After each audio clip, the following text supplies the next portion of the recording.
Citizen TV. The reality is finally dawning on Kenyans that tough times are ahead following the Court of Appeal's lifting of the suspension of the Finance Act 2023. Now, with the runaway cost of living, Kenyans have to tighten their belts, with businesses, including telcos, forced to adjust prices to align with the revised excise duty in the Finance Act 2023. Whereas the government has billed the Finance Act as a way to scale up the country's revenue streams, consumers, retailers, and manufacturers alike say the act will further drive up the cost of living. Ayub Abdikadir tells us more in the following report.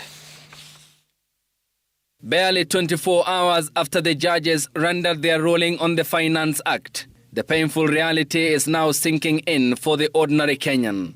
First in the line was telco company Safaricom, which in a statement said, following the enactment into law of the Finance Act 2023 and the Court of Appeal ruling on the 28th of July this year, effective 29th of July, we'll be reviewing our call, SMS, fibre and M-pesa pricing to reflect the excise duty rate on fees charged on mobile money transfers. In the changes, the telco has increased money transfer services from 12 to 15% and decrease in excise duty rate on telecommunication services. Joseph, not his real name, is an online taxi driver. He talks about how the current state of affairs has squeezed household budgets. At some point in our trip, he had to refuel. They get 400. After refueling, he, like companies, employees and households, also feels the pinch. Nimefuel 400. 400 umenilipa 230 bob.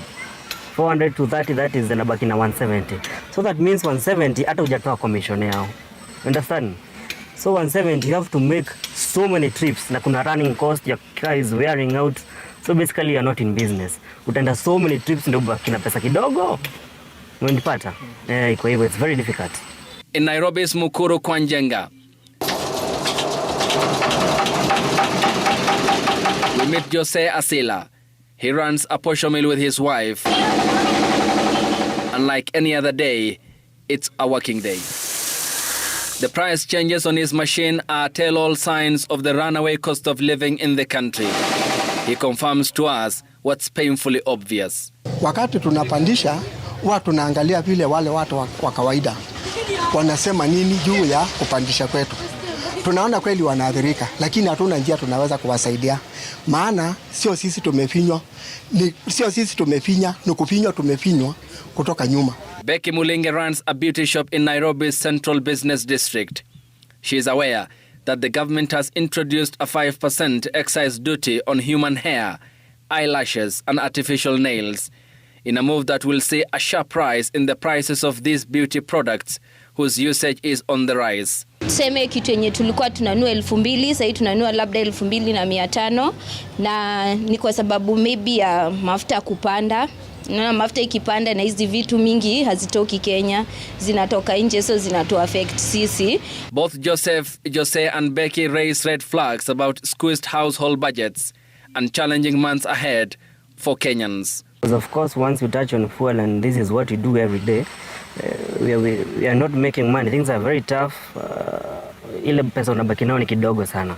Ni pesa kidogo sana. Hata kulisha familia inakuwa ni ngumu. Unaenda supermarket unakuta zimepanda sukari. Siku hizi hata tukunywa by the way sukari.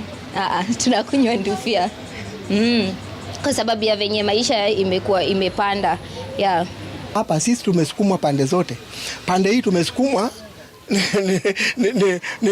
ni msukuma maisha, na pande mwingine tunasukumwa ni customer. Maana customer naye ni wako na huwezi kumwacha. Tena hii maisha ni yako na huwezi kuacha. Sasa hiyo tunakuwa tunafinywa hapo katikati. Like a majority of Kenyans, the three will have to make hard choices in the midst of an economic downturn, and they are just a representation of a majority of Kenyans.